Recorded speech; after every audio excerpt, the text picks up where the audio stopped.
After the people of God had been in the land of Egypt for some time, a new Pharaoh became the ruler. He did not remember what Joseph had done for the people of Egypt. There were many, many people of God in the land of Egypt, and the Pharaoh became afraid that they would take his kingdom away from him. And so he ordered all the baby boys of the people of God to be killed. One of the mothers made a basket out of bulrushes, and she put her baby into the basket, and she hid him in the reeds along the edge of the river Nile. The baby was found by the daughter of the Pharaoh. She named him Moses and took him and raised him in the palace. When Moses grew up, he saw something terrible. He saw an Egyptian beating one of the people of God. He grew very angry and he killed the Egyptian. Then he fled into the desert. In the desert, he lived with a man named Jethro and his family. And Moses married Zipporah, Jethro's daughter. He became a shepherd, and he kept Jethro's sheep. One day, while he was keeping the sheep, he took them to the mountain of Sinai. When he got there, he saw a bush that was burning, but did not burn up. And God spoke to Moses from the burning bush and said, "Go back to the land of Egypt. Tell the people that their cries have been heard.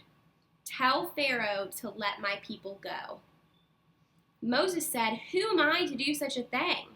And God said, "I will be with you." And Moses said, "Who are you?" And God said, "I am who I am, Yahweh." And Moses said, "Can't you send someone else?" And God said, "I will send your brother Aaron. He will speak for you." And so Moses went to the land of Egypt. And he went to Pharaoh and said, "Let God's people go." And many times Pharaoh said, "No." But terrible things began to happen in the land of Egypt.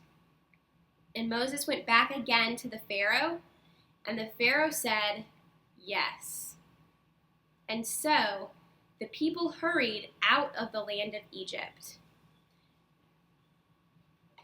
And God helped Moses to lead the people through the waters into freedom.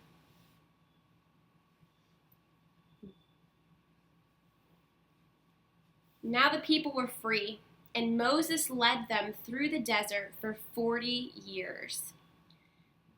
But it was a hard journey, and the people began to grumble to Moses. They were tired, and they didn't have anything to eat. But God showed the people that God was with them by providing quail and manna for them in the desert. And yet again, the people began to complain to Moses. They were thirsty. And Moses spoke to God, and God said, "Take your staff and strike a rock."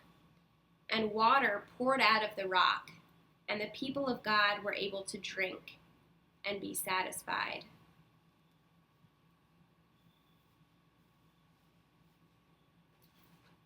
Now the people were free, but they did not know where to go or the best ways to live. And so Moses led the people to the great mountain, Mount Sinai, where he had spoken to God through the burning bush. And Moses went up on the mountain to be close to God. And he was gone a very long time.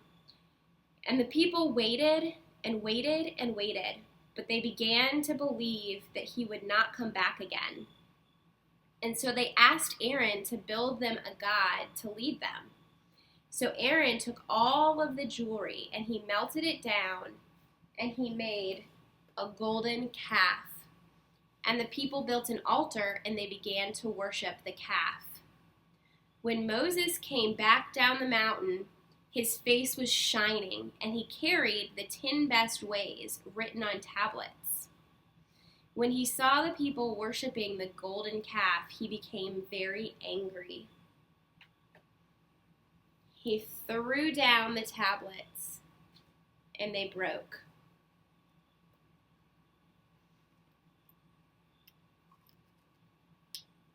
And then he threw the golden calf into the fire.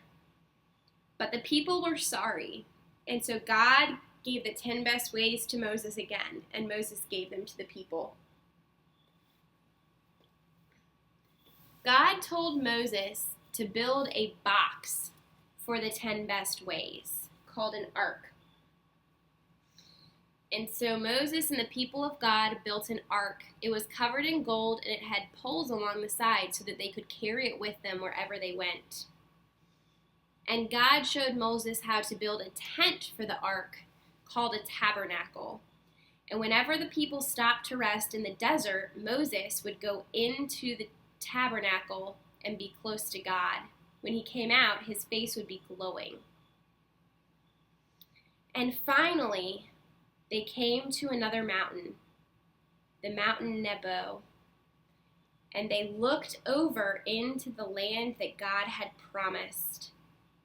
But Moses had not always kept faith with God during the 40 years in the desert. And so God said, "Here you see the promised land that I have promised to my people, but you will not be able to cross over into it." And so there Moses died and was buried. And to this day, nobody knows where he was buried.